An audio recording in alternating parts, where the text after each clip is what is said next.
నమస్తే, welcome to మనం TV. నేను వలి. ప్రస్తుతం నాతో పాటు స్టూడియోలో ఉన్నారు ప్రముఖ రాజకీయ విశ్లేషకులు డివి శ్రీనివాస్ గారు. వారితో మాట్లాడదాం. డివి శ్రీనివాస్ గారు నమస్తే సార్. నమస్తే. డివి శ్రీనివాస్ గారు, సోషల్ మీడియాలో విస్తృతమైన చర్చ జరుగుతుంది. పిఠాపురం వైసీపీ అభ్యర్థి వంగా గీత, అలాగే నగర్లో వైసీపీ అభ్యర్థి రోజా, ఇట్లా ఇంకొంతమంది వైసీపీ ఎమ్మెల్యే అభ్యర్థులు గాజు గ్లాసుకి, సైకిల్ గుర్తుకి ఇట్లా కూటమి అభ్యర్థులకు ఓటు వేసినట్టుగా తెగ ప్రచారం జరుగుతుంది. కొంతమంది కన్ఫ్యూజ్తో ఓటేస్తే, కొంతమంది వాళ్ళ ఎంపీ అభ్యర్థుల పట్ల తీవ్ర అసంతృప్తి ఉండి ఈ కూటమి అభ్యర్థులకు ఓటేశారు అని చెప్పి చర్చ జరుగుతుంది సార్. ఏమంటారు మీరు? ఇది ఇప్పుడు మామూలుగా వైసీపీ మంత్రి రోజా ఆమె మరి తను ఓడిపోతున్నానన్న దీంట్లోనే ఆమె ఏదో కామెంట్ కూడా చేసింది. ఇది తన పార్టీయే తనని ఓడించేస్తుందని చెప్పి స్పష్టంగా చెప్పిన దీంట్లో రోజా ఓడిపోతుంది అనేది ముందే ప్రచారం జరిగింది. అసలు అందులో నిన్నటిదాకా ఆమెకు టికెట్ ఇవ్వద్దని కూర్చున్న ప్రధాన అసమ్మతి వర్గం తెలుగుదేశంలో చేరింది. ఆ వడమాలపాట జెడ్పీటీసీ వాళ్ళందరూ కూడా ఎవరైతే ఆమె మున్సిపల్ చైర్మన్ పుత్తూరు సీట్ అమ్ముకుంది, భువనేశ్వర్ ఆమె పేరు, అవునా కార్పొరేటర్ ఏది ఆమె కాస్త ఏదో ఎంతో 40 లక్షలకి ఏదో అమ్ముకున్న, మొత్తం 70 లక్షలు అంట. 70 లక్షలు అయితే 40 ఇచ్చిందంట ఆమె రోజా గారికి, రోజా గారి బ్రదర్కి 40 ఇస్తే అందులో 23 మాత్రమే తిరిగి చెల్లించారంట. 10 ఇవ్వలేదు ఏంటి అని చెప్పేసి అడిగితే 23 lakhs వాపస్ ఇచ్చారు, ఇంకా మిగతా 17 లక్షలు ఇవ్వలేదని చెప్పి గగ్గోలు పెట్టింది. దాన్ని అడ్మిట్ కూడా చేశారు. ఆ పిఏ మళ్ళీ ప్రెస్ మీట్ పెట్టి, కాదు మా మేడం గారు తీసుకుంది, నేను తీసుకున్నాను, నా ఖర్చులకు తీసుకున్నాను, నేను ఇచ్చేసాను, మిగతా కూడా ఇస్తానని అతను పిఏ కూడా ఒప్పుకున్న పరిస్థితుల్లో డిఫెన్స్లో పడింది. ఆమె ఓటమికి అది ప్రధాన కారణం. ఇప్పుడు అక్కడ ఉన్నటువంటి వాళ్ళ అన్నదమ్ముల యొక్క పెత్తనం కావచ్చు, అవినీతి ఆరోపణలు కావచ్చు, మనం చూసాం. తర్వాత ఆమె చెప్పింది నన్ను నా పార్టీయే ఓడిస్తోంది అన్న దీంట్లో. ఇక వంగా గీత పిఠాపురం, ఆమె అక్కడ స్కేప్ గోట్, ఇది బలిపశువుని చేశారు ఆమెని. వంగా గీత రాజకీయ జీవితం, సుదీర్ఘ రాజకీయ జీవితం, ఎంపీగా కూడా చేశారు, ప్రజారాజ్యంలో ఉన్నది. అలాంటిది పవన్ కళ్యాణ్ కూడా ఆమెను ఆహ్వానించాడు, ఇది జనసేనలోకి రమ్మని. కానీ మరి జగన్మోహన్ రెడ్డి చేతిలో ఆమె కీలుబొమ్మ అయిపోయిన పరిస్థితుల్లో మనం చూసాం. ముద్రగడ పద్మనాభం అక్కడ ఇన్ఛార్జిగా పెట్టుకుని కూడా ఇవాళ వైసీపీ అక్కడ డిపాజిట్లు పోయే పరిస్థితి. ఆయనే పెద్ద మైనస్ అంట కదా నియోజకవర్గంలో. ముద్రగడ పద్మనాభం గారు ఏదో ఒడ్డును పడేస్తాడు అనుకుంటే ఆయనే ముంచేశాడు అన్నమాట. ఆయన కుటుంబంలోనే చీలికి వచ్చిన పరిస్థితుల్లో ఆయన కూతురే ఆయన తిరగబట్టడం. వంగా గీత కూడా ఇవాళ మరి అసలు రేపొద్దున ఆమె కూడా పార్టీ మారుద్ది అంటున్నారు. అవును, ఇది అసలు జనసేనలో చేరిపోవచ్చు, కూటమికి ఆమె బలపరుస్తుందనే ఇది కూడా జరుగుతున్న వదంతులు మనం చూస్తున్నాం సోషల్ మీడియా. అవును అవును అసలు వైసీపీ ఎమ్మెల్యే ఒకళ్ళు జనసేన సైకిల్ గుర్తు కొట్టేశారంట. ఏది కావలి వైసీపీ ఎమ్మెల్యే రామిరెడ్డి ప్రతాప్ రెడ్డి ఎవరు ఆయన, అవునవును, వేమిరెడ్డి ప్రభాకర్ రెడ్డికి ఓటేసినట్టు. దాని తర్వాత ఆయన ఏదో 4 ఖర్చుకుని పొరపాటున సైకిల్కి పడింది, దీన్ని మళ్ళీ నేను కౌంటర్ ఓటేస్తా అంటే పోలింగ్ స్టాఫ్ ఒకసారి పడ్డ తర్వాత వీవీప్యాట్లో పడిపోయిందండి అంటే ఇక ఆయన ఏదో అంటే నేను కావాలని వేసాడా సార్, కావాలని వేసాడా లేకపోతే ఏంటి ఇట్లా జరిగిపోయిందని చెప్పి ఏదో గప్చుప్ అన్నాడంట. ఇక మీరు ఈ విషయాన్ని బయటికి తీసుకెళ్ళొద్దు, పోలింగ్ సిబ్బంది దీన్ని ఇక్కడే వదిలేసేయండి అన్నట్టుగా అది బయటకు వెళ్ళిపోయిన పరిస్థితుల్లో క్రాస్ ఓటింగ్ భారీ ఎత్తున జరిగింది. ఓకే, కొన్ని నియోజకవర్గాల్లో వైసీపీ ఎమ్మెల్యేలు తెలుగుదేశం ఎంపీలకు, జనసేన ఎంపీలకు భారీ ఎత్తున క్రాస్ ఓటింగ్ జరిగింది అంటున్నారు. ఎందుకని, ఒక ఓటు ఇటు అసెంబ్లీకి దీనికి వేస్తే ఎంపీ ఓటు దానికి వేయండి, వాళ్ళకి పొసగని నేపథ్యంలో, వాళ్ళకి అందాల్సినటువంటి నిధులు అందకుండా ఆపిన నేపథ్యంలో వీళ్ళు ఏదో క్రాస్ ఓటింగ్ చేశారు. కానీ క్రాస్ ఓటింగ్ మరి ఎవరు కొంప ముంచుదో తెలియదు, ఓటర్కి తెలియదు. తను వేసే ఓటు అటు ఎంపీకి వేస్తున్నాడో తెలియదు, ఎమ్మెల్యేకి వేస్తున్నాడో తెలియని నిరక్షరాస్యత మన దగ్గర ఎక్కువ.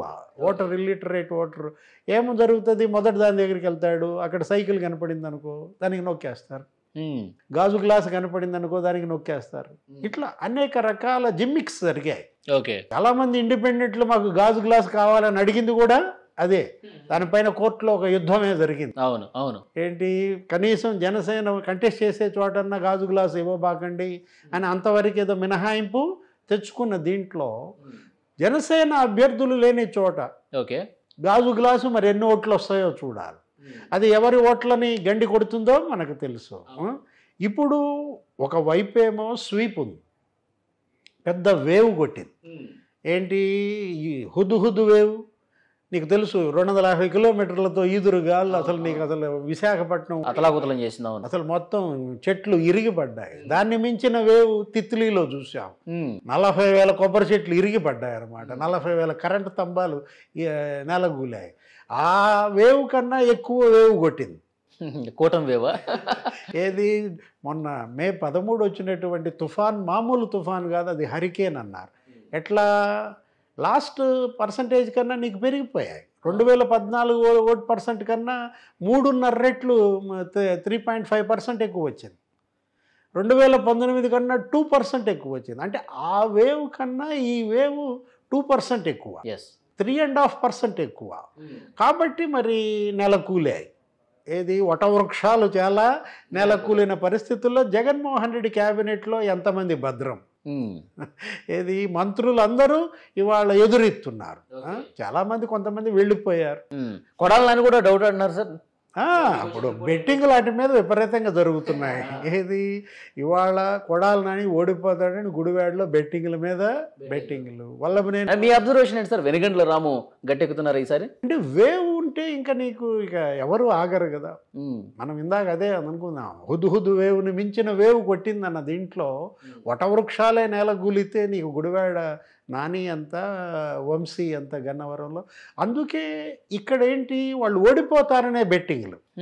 ఏది వాళ్ళు గన్నవరంలో ఆయన ఓడిపోతాడు, గుడివాడలో ఈయన ఓడిపోతాడని బెట్టింగ్లు కాస్తున్నారు. ఓకే, ₹1.5 ₹2 పెడుతున్నారు. ఒక చోట అయితే ఆయన అసలు 5 లక్షలు పెట్టాడంట. ఏది అతను 2014లో 5 లక్షలు పెడితే 10 లక్షలు కొట్టాడంట. ఇంకొకడు ఎవరో కృష్ణా జిల్లా 5 ఎకరాలు పెట్టాడంట.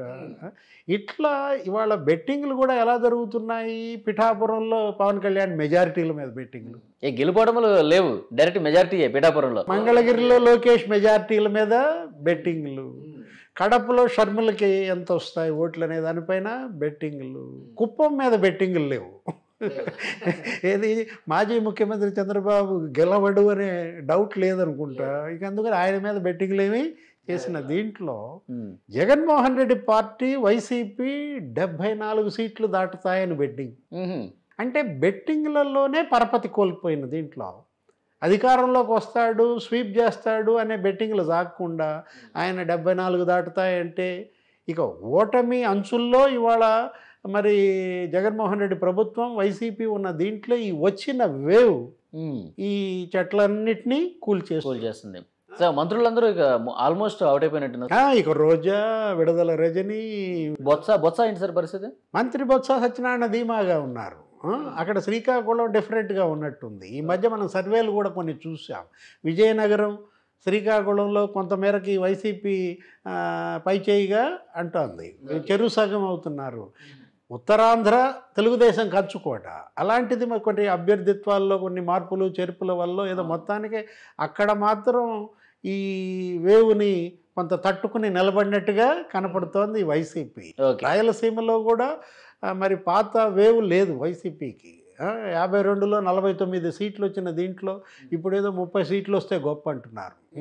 ఇలాంటి పరిస్థితుల్లో మనం ఒక 25 సర్వేలు కనుక చూసినట్లయితే అటు తెలుగుదేశం 25 సర్వేలు వాళ్ళకు అనుకూలంగా ఉన్నాయి, వైసీపీ ఒక 20 సర్వేలు మరి దానికి కౌంటర్ ఇవ్వాలి కాబట్టి వీళ్ళు కూడా వాళ్ళ ఇచ్చిన దీన్ని నీకు ఎవరిని చూసినా 125, 135 తెలుగుదేశం, జనసేన, బీజేపీ వస్తాయట.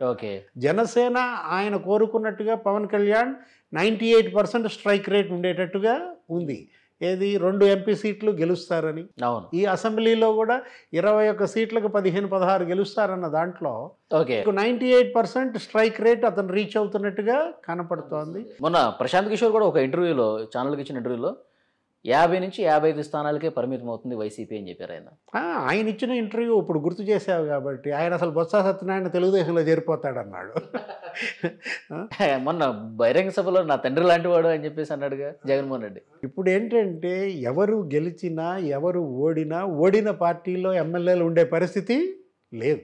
మనం చూసాం తెలంగాణలో టీఆర్ఎస్ ఏమైందో. రేపు పొద్దున 25-30-40 మంది వైసీపీలో గెలిచినా వాళ్ళు జగన్మోహన్ రెడ్డి వెంట ఉండరు, దూకేస్తారు తెలుగుదేశం, జనసేన వీటిల్లో. ఇలాంటి పరిస్థితుల్లో జగన్మోహన్ రెడ్డి మంత్రుల్లో, ఆయన క్యాబినెట్లో ఈ మంత్రి గెలుస్తాడు అని ధీటుగా చెప్పలేని పరిస్థితి. కొంతలో కొంత గుడ్డిలో మెల్ల జగనే గెలుస్తాడని అంటున్నారు కానీ ఓకే.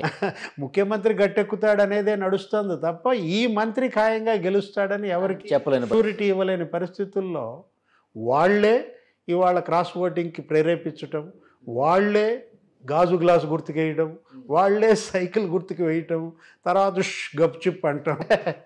చూడాలి. ఓకే, చూద్దాం sir. Thank you very much.